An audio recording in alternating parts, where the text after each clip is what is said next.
सृष्टि रचना की जानकारी आपको दी जाएगी। सबसे पहले परमात्मा अकेले थे, उन्होंने फिर एक अकय लोक की रचना की अपने वचन से, और उसके ऊपर वो परमात्मा विराजमान हुए। वहां से फिर उन्होंने 3 लोकों की और रचना की, जिसको अगमलोक, अलखलोक और सतलोक कहते हैं। और चारों के चारों लोकों में परमात्मा अन्य रूप धारण करके, सिंहासन अपने वचन से निर्मित करके उसके ऊपर एक राजा के समान विराजमान हुए। प्रत्येक लोक में परमात्मा ऐसे विराजमान है, सिर पर मुकुट है राजा के समान, और ऊपर छत्र है बहुत बड़ा आलीशान, एक बहुत सुंदर गोल आकार का गुंबज बना हुआ है। उसके बीच में सेंटर में मालिक बैठे। सतलोक के अंदर आकर परमात्मा ने अपने वचन से, पहले एक वचन से सभी द्वीप और मानसरोवर की रचना कर दी।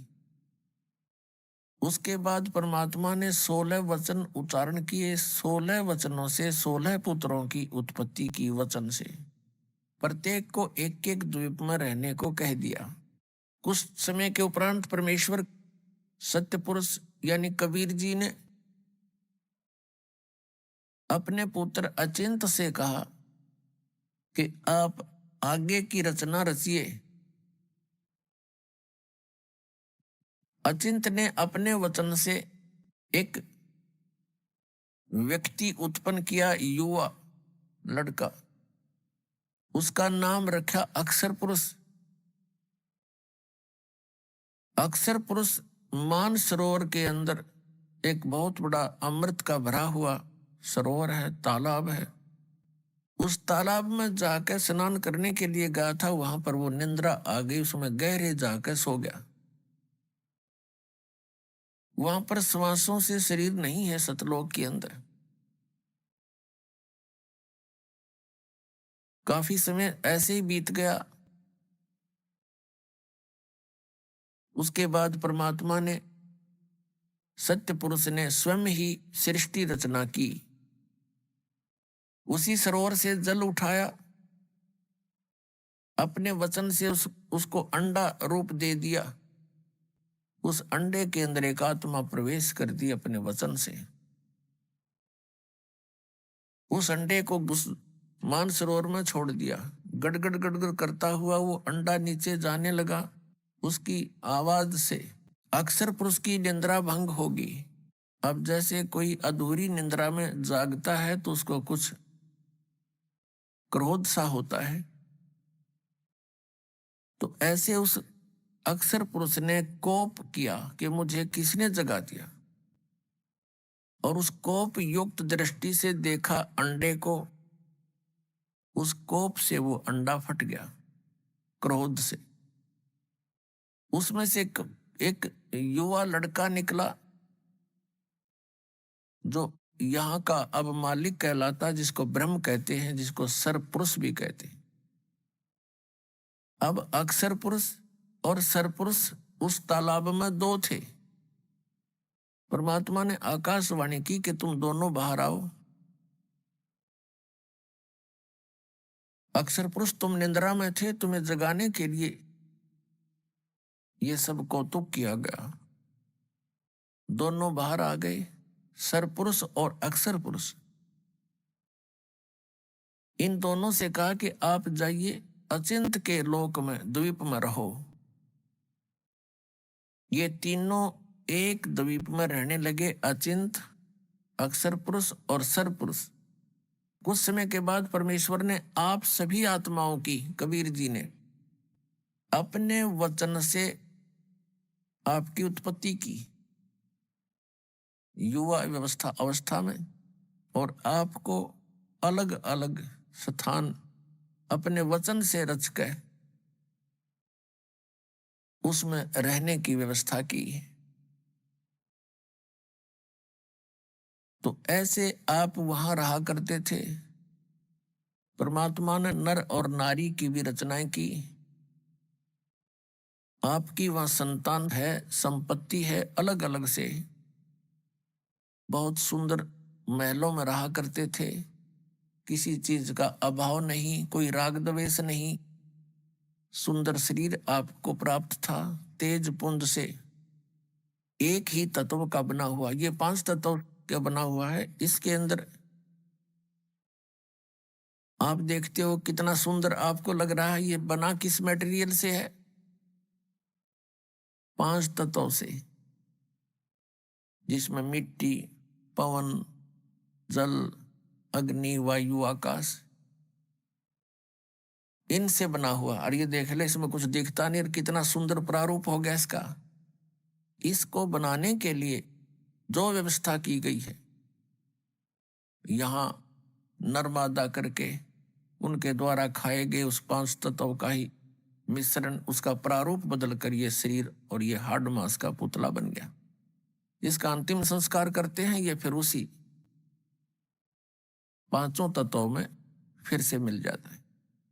तो सतलोक के अंदर एक तत्व से बना हुआ है, उसमें नाड़ी तंत्र नहीं है हमारे शरीर में, तो वहां हम ठाठ से रहा करते थे।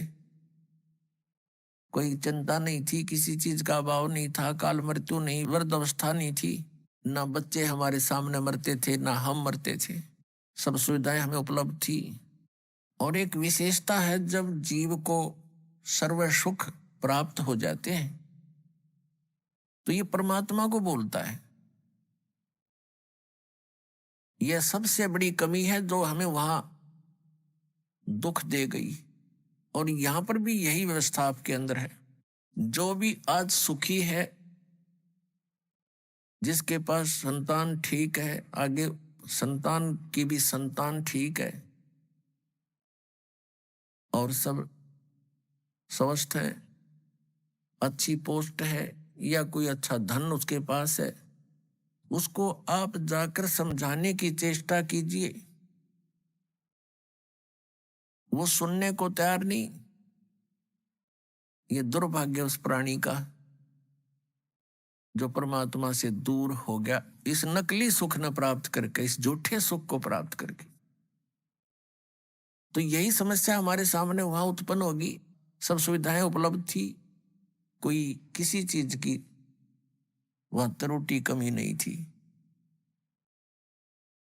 फिर क्या हुआ कि कुछ दिनों के बाद वो सरपुरुष, जिसे ज्योत निरंजन भी कहते हैं, आगे चलकर इसी को काल भी कहते हैं, जो यहाँ का 21 ब्रह्मांड का स्वामी है, जिसके लोक में हम रह रहे हैं। हम यहाँ कैसे फंसे, अब इससे क्लियर होगा। पुण्यात्माओं, जो दास आपको ये कथा सुना रहा है, ये सत्यनारायण कथा है और ये सत्य कथा है और ये परमात्मा द्वारा बताई गई है। ये किसी डोम भाट के गीत नहीं, ये गॉड गिवन स्पिरिचुअल नॉलेज है, कबीर गॉड गिवन। आप जी ने जो आज तक सुना है, वो उस रंग में आप रंग चुके हो और ये हटकर यथार्थ ज्ञान सुनने को मिलता है तो मन के अंदर बहुत से जो है ये संकल्प उत्पन्न होते हैं, शंकाएं उत्पन्न होती हैं, उत्पन्न तो होंगी और इसी ज्ञान से ही समाप्त भी होंगी। धैर्य से सुनना। अब इस सरपुरुष ने जो अंडे से उत्पन्न हुआ था, इसके मन में एक कल्पना आई, एक ओछी सोच उठी कि हम 3 एक द्वीप में रह रहे हैं और अन्य हमारे सभी भाई अपने अपने अलग से सिंगल अलग अलग रह रहे हैं। तो इसने क्या सोचा कि मैं भी अलग से स्थान प्राप्त करूं। उसके लिए इसने तप शुरू किया। एक पैर पे खड़ा होके ये तप करता रहा और हम सभी जो अपने सुख से रह रहे थे, इसको देखने लगे। 70 युग तक ये एक पैर पे खड़ा रहा। तो पुण्यात्माओं, आज भी हमारे